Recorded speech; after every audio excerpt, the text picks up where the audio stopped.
ఏపీలో ఎన్నికల సంగ్రామం పీక్స్ కు చేరింది. ఎలక్షన్ క్యాంపెయిన్ లో వైసీపీ అధినేత సీఎం జగన్ ప్రసంగంలో స్టైల్ మార్చారు.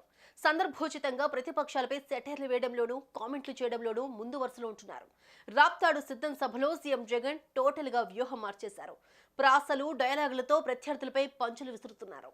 టాప్ మోర్ యూఎస్ బేస్డ్ ఈ లెర్నింగ్ ప్లాట్ఫామ్. మీరు కూడా స్లాట్ బుక్ చేసుకోవాలంటే ఈ నెంబర్ కి కాల్ చేయండి.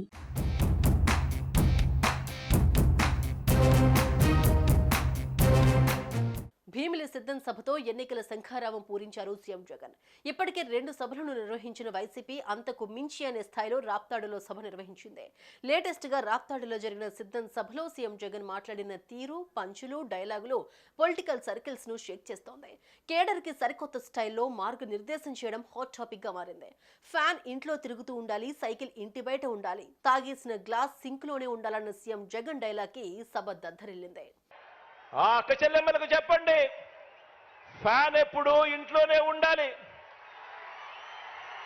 ఫ్యాన్ ఎప్పుడు ఇంట్లోనే ఉండాలి, సైకిల్ ఎప్పుడు బయటే ఉండాలి, తాగేసిన టీ గ్లాసు ఎప్పుడు సింక్ లోనే ఉండాలి. ఆ అక్క చెల్లెమ్మలకు మీరంతా కూడా ప్రతి ఒక్కరికి కూడా అర్థమయ్యేలా చెప్పండి.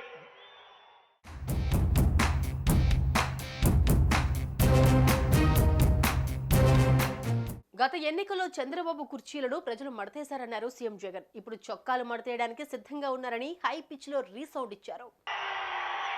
చొక్కా మడతేసి బాబుకున్న కుర్చీలను కూడా మడిచి చీపుళ్లతో ఊడ్చి వారి పార్టీని శాసనసభలో 102 నుంచి 23కు తగ్గించారు కదా అని అడుగుతా ఉన్నాను.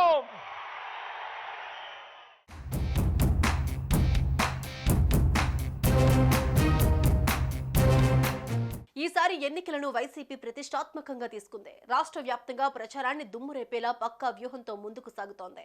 రెండోసారి వరుసగా విజయం దక్కించుకుని అధికారంలోకి రావడం ద్వారా రికార్డు సృష్టించాలనే లక్ష్యంతో వైసీపీ అధినేత జగన్ పక్కా ప్లాన్ అమలు చేస్తున్నారు. ఈ నేపథ్యంలో వచ్చే ఎన్నికల్లో ఎదురయ్యే భారీ పోటీని ముందుగానే అంచనా వేసిన జగన్ దానిని ధీటుగా ఎదుర్కొనేందుకు అస్త్ర శస్త్రాలతో సిద్ధమయ్యారు. అందరూ చేసిన విధంగా ప్రచారం చేస్తే ఎలా? అందుకే విభిన్నంగా సభల్లో పంచులు, ప్రాసలతో రూట్ మార్చారు. డైలాగులతో ప్రతిపక్షాలకు చెక్ పెడుతున్నారు. మొత్తంగా సీఎం జగన్ సిద్ధం సభలు సక్సెస్ అవుతూ ఉండడంతో ఆ పార్టీ క్యాడర్ తో పాటు అభిమానులు కూడా సంబరపడుతున్నారు.